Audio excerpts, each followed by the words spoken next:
जैसे तुम लोगों को पता ही होगा, जब डब्ल्यूबीजी का ई काउंसलिंग का जब नोटिफिकेशन आया था, ठीक है, मैं ई काउंसलिंग का नोटिफिकेशन की बात कर रहा हूँ, तो ये दो पॉइंट मेंशन हुआ था, पॉइंट 1 एंड पॉइंट 2। पहला फेज़ 1 एंड दूसरा फेज़ 2।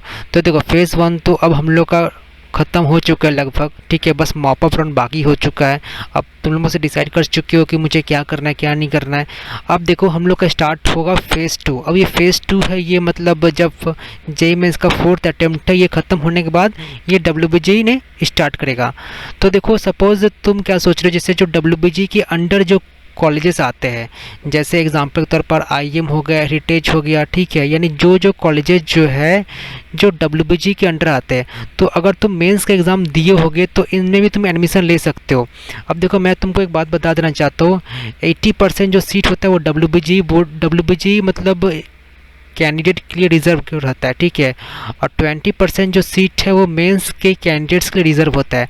तो अगर तुम्हें मेंस में परफॉर्मेंस अच्छा है तो तुम क्या कर सकते हो, तो फेज़ 2 का जो काउंसलिंग है, फेज़ 2 का तुम काउंसलिंग अटेंड करके ये सब जो कॉलेजेस है वो तुम मिल सकते हो। अब देखो यहाँ पर जैसे जेयू हो गया, ये तुमको नहीं मिलने वाला है क्योंकि ये डब्ल्यूबीजी के थ्रू एडमिशन लेगा, तो ये बात ध्यान रखना, ठीक है। अब जैसे मान लो कोई कॉलेज हो, केजीसी हो गया, जेजीसी हो गया, ठीक है, ये सब कॉलेजेस नहीं मिलने वाला है, पहला बात, क्योंकि ये भी मतलब डब्ल्यूबीजी एग्ज़ाम्स के थ्रू ही लेता है ये सब कॉलेजेस।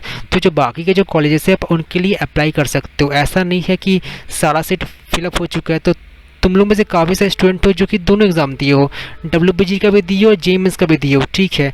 तो अगर डब्ल्यूबीजी में कॉलेज नहीं मिल पाया, अच्छा सपोज़ तुमको मॉपअप तक भी कोई कॉलेज नहीं मिल पाता है, देन सिंपली तुम जेईई मेंस का जो फेज़ 2 का काउंसलिंग अटेंड करो, इतना सोचने का ज़रूरत है नहीं, ठीक है। जो रिज़र्व सीट है उनके लिए अटेंड करो। अब यहाँ पर एक और इम्पॉर्टेंट बात मैं बता देना चाहता हूँ, और वो क्या है, जैसे कि मैं ये बात बता दे रहा हूँ, सपोज़ अभी जैसे राउंड 2 का रिज़ल्ट अनाउंस हुआ है, ठीक है, इसका जो एडमिशन का जो लास्ट डेट है वो 2 सितंबर है।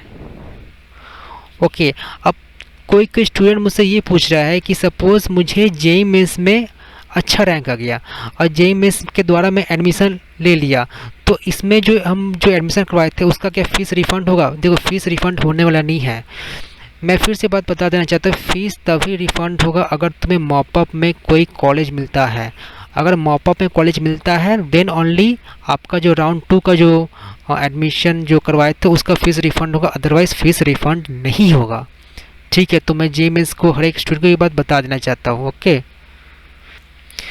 तो देखो अगर तुमको अभी भी कोई कॉलेज अच्छा अलॉट नहीं हुआ है तो तुम्हारे पास अभी ऑप्शंस है, ऐसा नहीं कि ऑप्शंस पूरा मतलब ख़त्म हो गया है, अभी तुम्हारे पास मॉपअप का ऑप्शंस तो है ही, ठीक है। अब देखो मॉपअप का ऑप्शन है, फिर डिसेंट्रलाइज का भी ऑप्शन है। देखो डिसेंट्रलाइज का तो कुछ कन्फर्मेशन है नहीं कि इस साल हुआ कि नहीं होगा, लेकिन हर एक साल होते आ रहा है, तो मेरे हिसाब से इस साल भी होगा, ठीक है। डिसेंट्रलाइज काउंसलिंग इस साल भी होगा। अगर इसमें भी नहीं मिलता है देन आपका मेंस का अटेम्प्ट है, तो मेंस भी आप ट्राई कीजिए। तो आपके पास अभी ये सारे ऑप्शंस हैं जिनके द्वारा आप अच्छे कॉलेजेस में एडमिशन ले सकते।